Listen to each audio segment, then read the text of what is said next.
You're listening to the Staffa Corner Podcast, a Staffa-tarian look at entertainment and life with your host, Greg Staffa.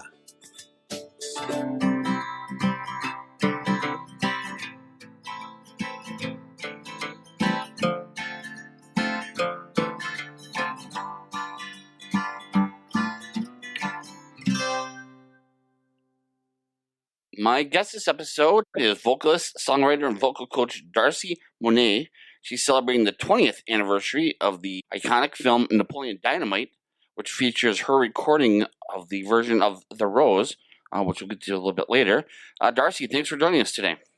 Thank you so much for having me. I'm excited to be here. Thank you. And so 20 years ago, what brought you to that? Well, I'd been here in Los Angeles for a couple of years, probably at that point.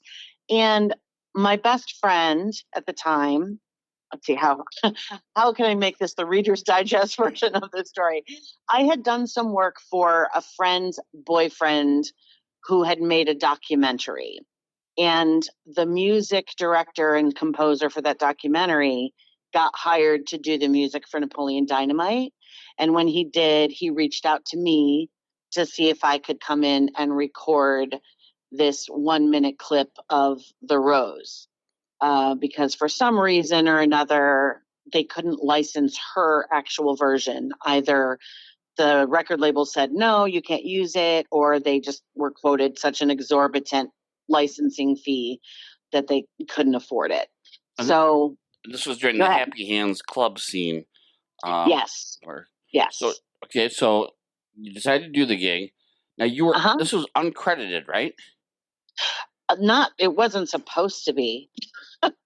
That's the thing, is I went in there and I signed an agreement stating that I would get paid $100 for that day to do it, which was not the union SAG rate. A lot of times they were on a festival license, which is what it was called at the time, which is a great thing that SAG-AFTRA offers to new filmmakers, where they're able to use SAG and now AFTRA talent without paying the full rates. So I've done a couple things like that before. I know that sometimes when you're trying to get your name known in, the world of session singing, that you do some stuff that's underpaid to make connections, to get more opportunities later. So and we were like, this is going to Sundance. It's this goofy little comedy. We thought it would probably do nothing. Like many other projects we had both worked on before, did nothing. We had no idea it was going to blow up like it did. So I agreed to get paid $100 that day, but I know I never signed away my right to be credited in the film, and I did not sign away my rights to be paid residuals after the fact. So it ended up being uncredited, and I don't know why. I just remember being so excited when it blew up and going to the theater with my sisters to watch my name scroll in the credits for the first time ever, hopefully, and seeing every other piece of music was properly credited. Every other piece of music they licensed said such and such song, written by so-and-so, published by so-and-so, performed by so-and-so, except for The Rose, written by Amanda McBroom, Warner Tamerlane Publishing, and then my name is completely not there. Wow. Totally. Yeah. And then, it's almost unusual these days because so many of these films have so many. They credit the guy that made the breakfast for the extras. Yes, exactly. They did. And every high school student that walked across the camera on campus got credited. But so. Is some of it because the illusion was it was just a song playing on the radio that they're performing to, that it wasn't really in the it was well for one thing, there's no dialogue over it. It's my voice singing and they're doing sign language. It's like it's center stage in the scene. I think what happened after years later, trying to get credit on my IMDb page for it, I would put my name up there and they keep taking it down, and it'd be like, what's the deal? And they're like, well, you need to show us a press release or something proving that that's you. And so when I went trying to find something, I realized that every piece of promotion that they had that mentioned the song said Bette Midler's The Rose. Wow. So I can only look back on it. And there were other things like that was also supposed to be my Taft-Hartley job, meaning my foot in the door to the union. There's paperwork that the production was supposed to fill out and send in to SAG. At the time, it was just SAG. They hadn't joined with AFTRA yet. To SAG, that would get my foot in the door, that would allow me on my next union job to join and hopefully be a union member at that point. They never filed the paperwork, and I didn't find that out for years later when John Swihart, who originally called me to sing on Napoleon Dynamite, called me a couple of years later to ask me to sing for in How I Met Your Mother. And he said, you've got your SAG card because of Napoleon, right? And I said, no, I don't. He was like, what? I sent in all the paperwork. Let me check what's going on. When he called SAG, there was no paperwork filed on me. Wow. Which is why I'm not getting paid, because there's no indication whatsoever that I have anything to do with this film, except that I know I was there and did it. And John knows I was there and did it. So I can only, after all of that coming out over the course of years, I can only assume that they purposefully left me out of it so that they could ride Bette's name without paying for Bette's name. Gotcha. You get the experience without the cost. Does something like that, like it was purposeful. So something like that 20 years later, does that leave a negative feeling in your mouth, or is that something that was part of life? I've done more, and so I can move past it. I still look at the movie part, or how does it? How does the name, Napoleon Dynamite? What's your first kind of reaction to that?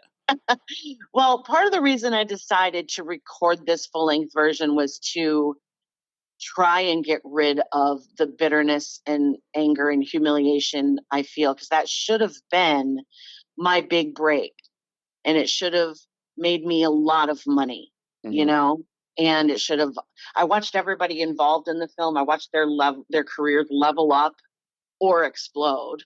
Like I said, John went on to be the music director for How I Met Your Mother for the entirety of the series. So I look back now on it and see that was, I had already been, working, trying to make a stable career for myself as a session singer for 13 years in Nashville. And then a couple of years after I moved here in Los Angeles, I moved out here to hopefully broaden my horizons and my opportunities, And so after, 15 plus years of trying to become a working singer, at that point, I look back on that and see that in that instance as the moment that I think I gave up really, truly pursuing. I started to just wither on the vine as an artist. I did some work if people asked me, but I stopped really trying to make my own music very much. I put out another CD, but it didn't go anywhere. I just, hindsight is 20/20, as they say. And I saw that was the moment I started to let myself just wither on the vine artistically. Some of it, because it was such an independent kind of, no one expected it to do anything, that just, not that it was sloppy, but it just wasn't, if you have a Marvel film now, the talent behind the scenes, as far as that kind of checks and balances are in effect, I would imagine are huge, versus on an indie film like Napoleon Dynamite, might not necessarily have. I mean, is that some of it, or do you just think it was that they're trying to get the big star's name unwilling? I mean, those who don't know, you're just going to assume it's Bette Midler. Right. I first off was like, oh, this is a mistake. Call the lawyer friend, and she said, we'll fix this. It shouldn't be a problem. For the DVD release, we'll have your name on there. We'll make sure all the paperwork's in. And they never did it. I have a DVD. My name is not in the credits. They didn't fix it, So and that's after, Fox Searchlight picked it up. So we were in contact with Fox Searchlight to try to get these corrections made, and they didn't do it either. So it's just, I think with the original production, Jared and Jerusha Hess, the writers, directors, producers of the film originally, it was a small film. I just looking back, it seems very strange that I am the only person involved in the film that has no credit. It just doesn't. And then Fox Searchlight is like, who cares? They're a big conglomerate. They don't care about little old me. Mm-hmm. SAG was no help because I wasn't a SAG member. So they're not going to fight for me. It's like, I just didn't have the resources I needed to make this happen, and I just have a hard time believing that it wasn't purposeful at this point with all the lining up all the ducks in There's a too row. many checks and balances that should have been there, that for all of them to fail systematically across the board, it just seems a little bit.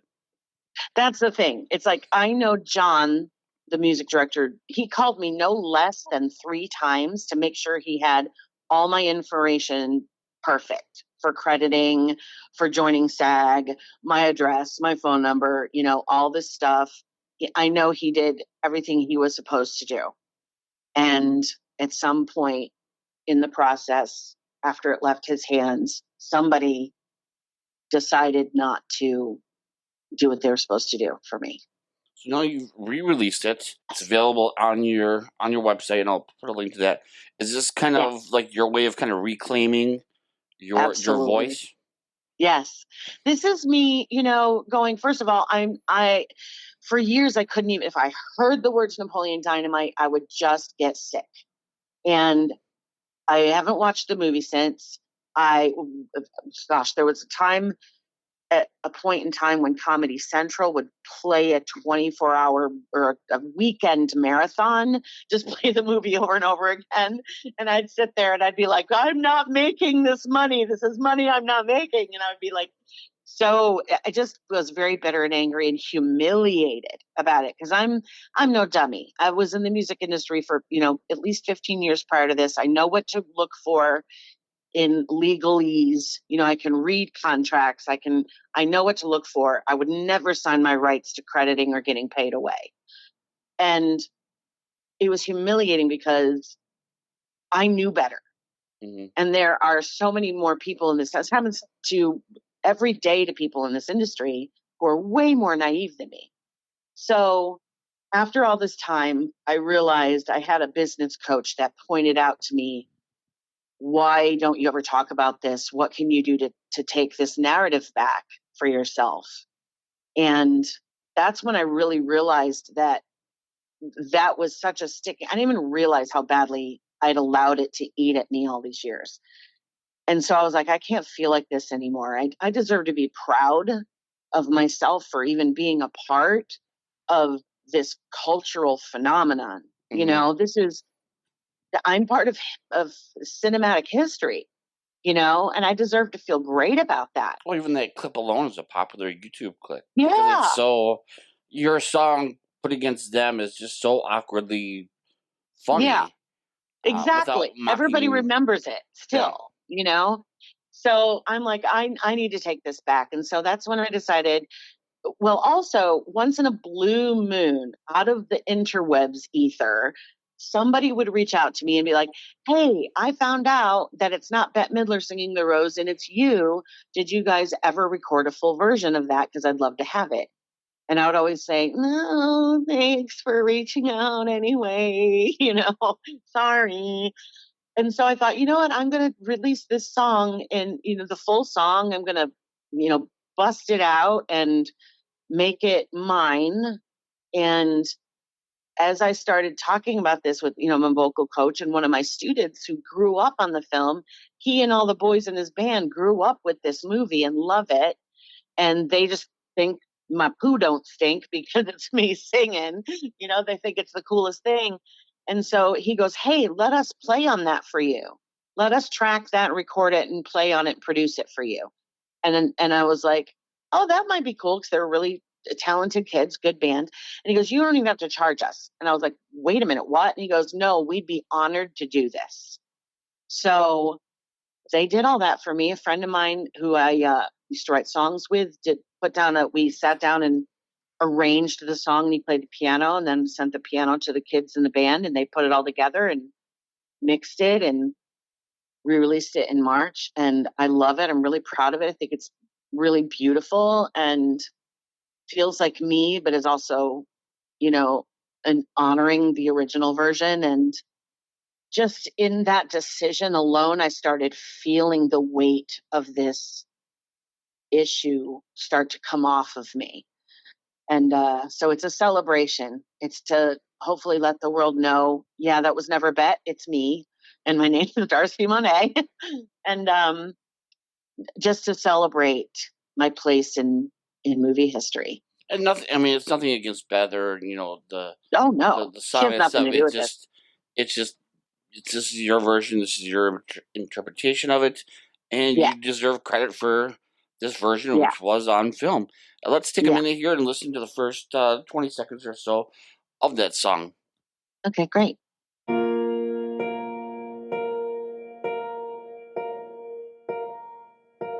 Some say love, it is a river that drowns the tender reed. Some say love, it is a razor that leaves your soul to bleed. Wonderful. I still can't get over the sign language and just the awkwardness of having something so beautiful and just being something. Did they, when they hired you, did they tell you, like, did they play out the scene for you, like how it was? I mean, like, we're gonna mock what they're doing, but we're not gonna mock your song. Are you given any information? I mean, I know John knew it because he was putting the music. She had to line it up into the scene, but I didn't see the scene until I went and saw the movie in the theaters and realized what they were doing with it, which is hilarious, which also makes me think maybe they didn't want to allow Bet's version because they didn't want it to be made fun of, which it clearly is being made fun of in the film. It's a cheesy choice, and that's what they're focusing on in the film. And so, maybe they were like, no, Bet wouldn't appreciate that, or we don't appreciate that, or whatever. That might be one of the reasons, but it's hilarious. I think in a world where, like I said, we celebrate the guy that made waffles for the extras gets his, credit, or the makeup person for the person that was like the 800th person on the acting list. We say who did his makeup, but yet a song that's featured in the film, notably, doesn't. With no dialogue over it. That's not fishy at all. I think Ed Helms in the first Hangover film, they had a little part where they're like, we need a little musical number. Can you do a quick, can you write it quick? And he gets credit for it. He gets writing vocal credit for, even though it's just a little jingle that he does. He gets full credit, and I think he gets residuals every time, not just for acting, but he gets residuals for songwriting. He does. And it's just, and that's the thing, is that's why I have a hard time thinking that it was just a mistake. Well, so.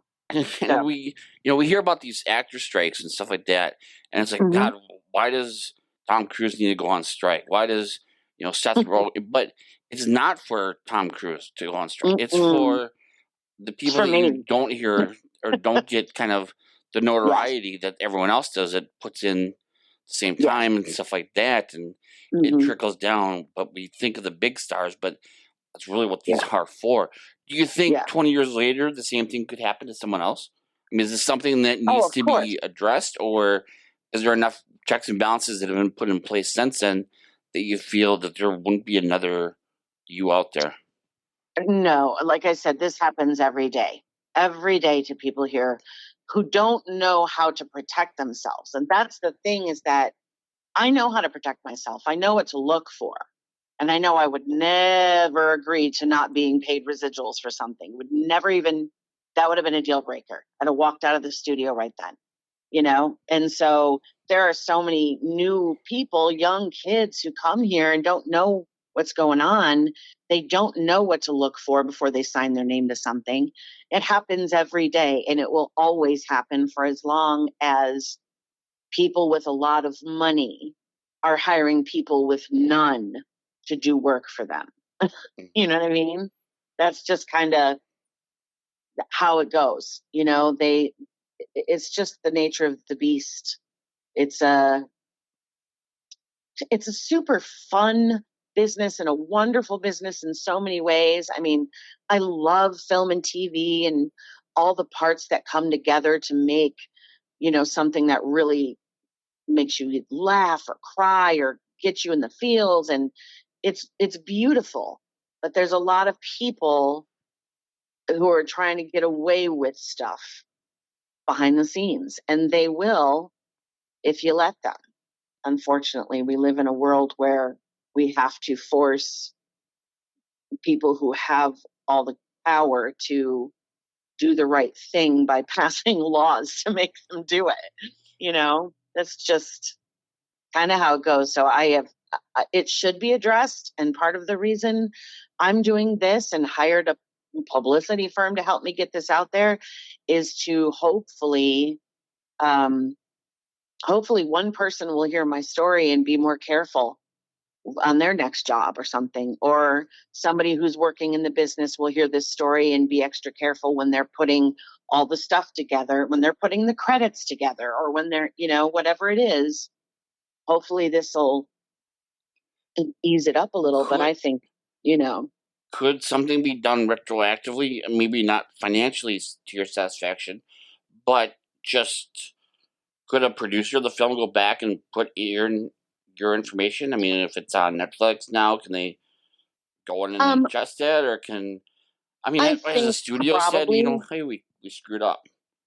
Yeah, I think they probably could, and they do actually need to retroactively. What should happen? Okay, in a perfect world, what would happen is Jared and Drusha Hess hear about this somewhere on some podcast I've done about this, and they call SAG and they fix it. What they should do is call SAG and find out what they need to do to correct it in the film. They need to call Fox Searchlight and make them correct it in all releases going forward. And then they need to call SAG and say, we need to set her up for payment of her residuals retroactively. That's what needs to happen. I am not holding my breath. Yeah, in reality, I'm not holding my breath. That would be, the ultimate. But it should happen, but I'm not holding my breath. So one last question, then I want to move on to more positive stuff about you. Sure. A time machine is invented, and you have the chance to go back it'd be 21 years because that's when it was filmed. You can stop yourself from doing it, or you can let yourself do it knowing the pain that it's caused, but then also look at, it's probably made you stronger. It's probably giving you more faith in yourself now. You're reclaiming it now. Is the pain that it's caused more than the strength that it's giving you in the long term? Or would you go back and change it? Or would you say this has been tough, but it's a road that I was able to manage through? It caused a lot of pain, but I survived it. It made me stronger, and now I'm reclaiming it. So that in itself made me a stronger woman. Which would you do? That's a great question. I don't know if I have an answer to that. I'd probably still do it knowing that it would blow up. But I think what I would do is, what if I only knew then what I know now? I wouldn't have given up so early. You know what I mean?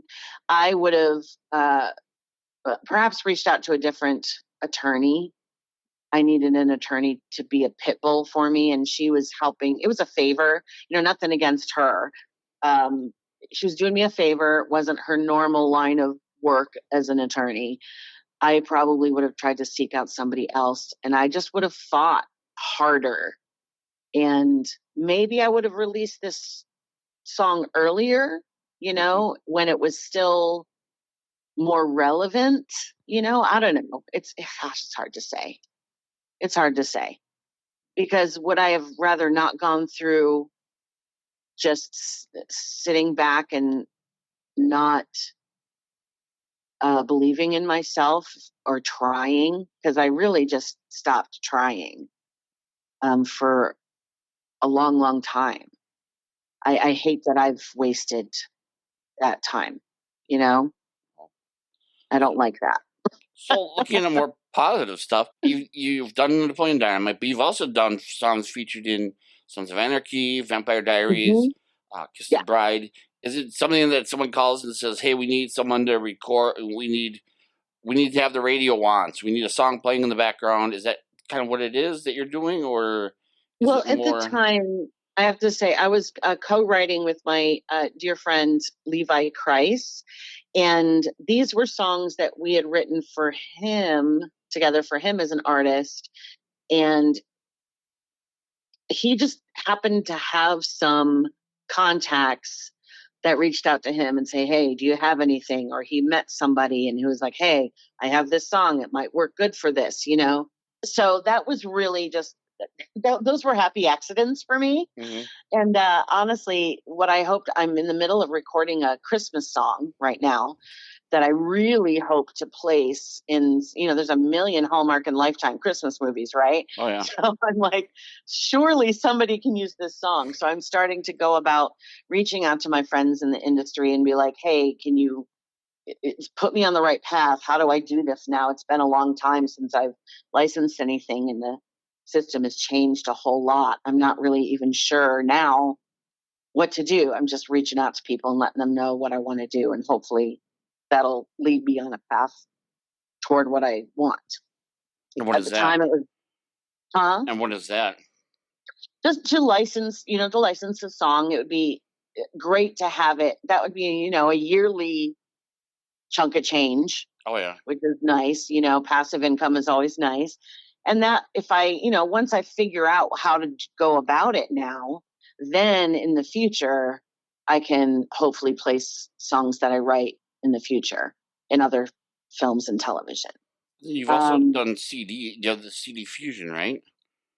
Yeah, I've released 2 CDs. One was in 2001 when I first moved here, and then the second one was in 2009. The second one is called Fusion, and I did write those songs on that album with the idea of making them as licensable as possible, and it just never went anywhere. I think partially because I had such a bad attitude about myself at the time. I didn't try, you know. So, and now we live in a singles market again. It makes no sense to put out a whole CD and spend all that money on a CD, because people just stream singles on Spotify. Nobody buys CDs or albums anymore, really. I can say for the younger listeners, a CD is something that spins on a. Yeah. They're getting into vinyl, which is so interesting to me. Like, they'll buy vinyl. They have record players. I have 2 twin 17-year-old nieces, and they've got all the Taylor Swift vinyls, you know?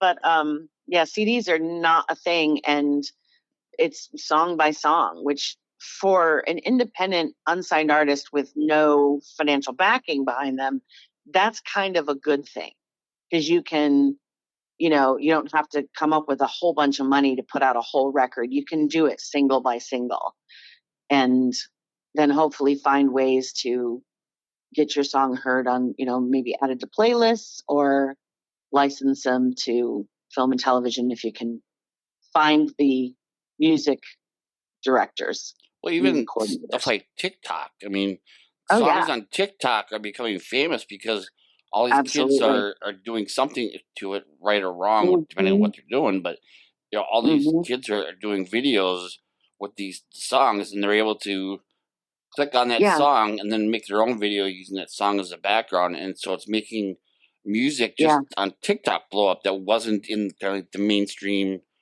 radio DJ playing atmosphere. Yeah. And it's free. I tell my students all the time, I'm like, if you're not on TikTok, you are doing yourself a disservice.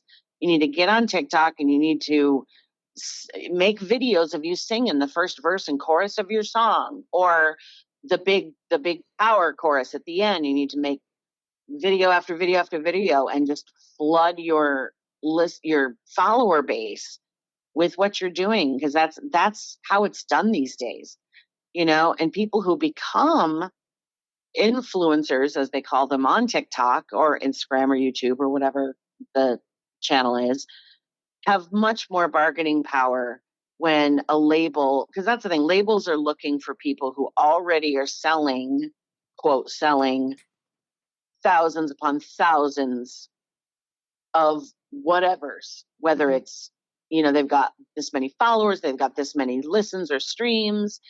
Like when I was first an artist, it was about how many tapes or CDs did you sell out of the trunk of your car? Mm-hmm. If you can sell 50,000 units on your own, then you have a bargaining chip if you go to a label, because they're now at the point where they're not taking risks on unknown talent. They want you to find a way to build a big fan base on your own. And then they want to come and sign you and make a lot of money off you. Yeah. But if you're like, look, I've done this all myself and TikTok pays me because I have 1 million followers and I get hundreds of thousands of plays every time I post a video, I don't need your money, record label. I don't need you. So you need to come to me and make it beneficial for me to sign with you. It's a really interesting time, for young artists. But that's the way to do it. And I tell my students who are like, I don't like social media. Well, get over it. That's the way to a career now. That's the world we live in. Yeah, but I mean, I totally hate the word influencer, because you're a 16-year-old doing whatever, mm-hmm. and now you're millions of followers when us adults are trying to make a living and mm-hmm. do that. But I mean, there's one girl that does these dances in different colored outfits, and now she's like the spokesperson of like markers on television. Yeah. And she just started off making these little videos. I mean, it's amazing. It is crazy. That's where they're looking now for talent and where to capitalize on that. And like you said, if you're not doing some of that, you're crazy, because it's just, that's where they're looking for because you have to prove yourself creatively. You have to, mm-hmm. push out so much content and have so many followers, and that's where they're looking now. And so, it's just amazing. It is a full-time job. That's the thing. It's like, if you want to become an influencer, you have to be consistent. You got to be putting videos up, not one video a day, several a day. Yeah. To get to that point. And I think that's why so many kids are able to do it. They have bills to pay and jobs and, stuff that gets in the way of it. But it's also a great, I kind of have a love-hate viewpoint of it, because on one hand, it's like, oh my gosh, there are kids doing really ridiculous things that take no skill level whatsoever, and they're making all this money off of it because people want to see them be idiots. But then it's also, I watch really talented vocalists. Some of these kids are like fully fleshed out young artists at 16. I wasn't. I was really talented, but I didn't know who I was as an artist at 16. These kids know exactly where they want to go. They're really savvy. And so part of me is like, you get your talent out there. Good for you for making your own way, because now you can be the boss through every step of the rest of your career. Yeah, and I mean, that's a good thing. You can hate someone like Mr. Beast, but just put in the effort. I mean, there's no denying it's hard work. Yeah, but there's a lot of garbage out there, but there's a lot of gems out there too, and it's just a matter of kind of weeding through it and so whatnot. So, what's next for you? I mean, you said you're working on a Christmas song. Yeah. Where do you see is next? Well, I've really decided with this whole situation with Napoleon Dynamite that the Rose, I'm entering my chapter 2 of my life. Mm-hmm. And, I had, a year or so ago, about a year and a half ago, decided that, all right, Darci the performer is done. Darci the songwriter is done. I'm just going to focus 100% on my voice coaching, studio, and try to build that out. And I do enjoy teaching voice, and I don't plan to stop doing that. But with this whole situation, it has reignited my artistic flame in me. And so I'm like, whatever happens, I'm going to keep writing. I'm going to keep recording music. I'm just going to put it out there. If nobody listens to it, I don't care. This is what my soul needs to survive. So I'm doing this Christmas song. The chorus flew into my head like 2 days after Christmas, and I've been living there rent free until I decided to, okay, let's finish this song and record it. So I'm going to do that and release that, probably the day after Thanksgiving. And then I had another friend reach out to me. She's in Nashville. I'm in Los Angeles. And she said, hey, and she didn't know I was doing the Rose yet. She reached out randomly and said, if there was a cover you wanted to do, what would it be? And I said, oh, that's so funny you ask. I'm doing this thing, The Rose, blah, blah, blah. And she's like, oh, that's cool. But okay, what about another cover? And I'm like, okay. And so I gave her like a list of 3 or 4 of them. I've always had in the back of my mind, Darci does an album of cover songs, so I've always had a couple songs at the ready that I would want to do. And she picked one of them. I don't want to give away the name yet. And she's like, hey, I want to make a demo of me as a producer and get myself out there to produce other people's music. And all I have is my own stuff. You have a very different style than me. So what if I recorded all the tracks, produced this song for you? All you would have to do is get the vocals, record the vocals out there, send them back to me, and I'll take care of everything else. And you have a new single, a cover of a song you love, and then I have something to put on my demo for other artists. And I was like, yeah, let's do that. Nice. It's going to be cheap. So, and I'm excited about it. And, we've been talking about that. So that's probably going to happen after the 1st of next year at some point in the spring. Oh. So, yeah. Congratulations. Yeah, So, I'm excited. It sounds like through all the pain, you're at a point where I don't want to say forgiveness, but in whatever stages there are, you're at the point where you've come to accept it. And now you're trying to reclaim a little bit. It doesn't sound, I don't get the feeling that you're vengeful. No. It doesn't, but it'd be easy you laugh, but it'd be easy for people to be very, like you said, for a while, then the name Napoleon Dynamite was not a good thing in your mouth, to hear. It just sounds like you're more let down. It's like, it's like dating someone that you thought would be the guy and realizing he wasn't all you thought he would be, and you just wasted a couple of years of your life trying to figure out how to make it work, and you realize finally that it wasn't you, it was them.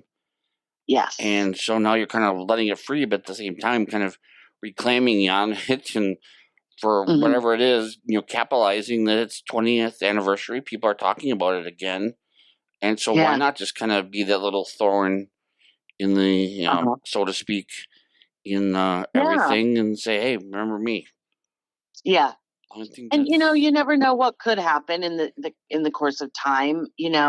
I'm just like, I just needed to let it go. I couldn't keep letting it fester, and it was like, and it did feel like a betrayal. It felt like my husband cheated on me, music being my husband, because at that point I'd been trying so hard to, and it's not like I don't have the talent or the skill set. You know what I mean? I have the training, I have the talent, I have everything I need to be able to be a working studio singer. And it just wasn't happening. And that was kind of like the final straw for me.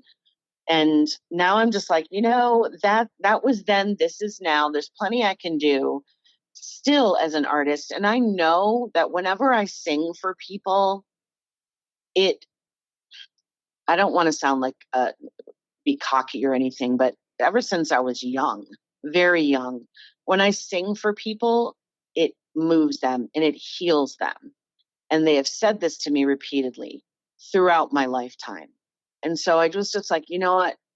I feel like I'm more of a healer, and my modality is music and the voice, and that it would be a disservice for me to not continue allowing that to be out there in the world. Just because of one bad experience. Because of, or because I got too tired to go on, the drama. Like, I'm robbing people of healing experiences, which is what music does, because I'm so into myself, and that's gross. I'm like, it's not about you. Music is always bigger than the people who are making it. And I need to just remind myself of my place in it and be the vessel of service. And that's what I'm trying to do. Who knows? At this point. Maybe someone in power will hear this podcast and say, you know what, we need to correct this and get on it. So hopefully. You never know. Well, Darci, thank you so much for coming on. And Thank I you. look forward to hearing the Christmas album or the Christmas song Yes. later in the year, probably closer to Christmas, and then see what happens next year with the cover. So thank you so much for coming on. Thank you so much for your time. I appreciate it so much. That does it for this episode. Thank you for listening to the Staffa Corner.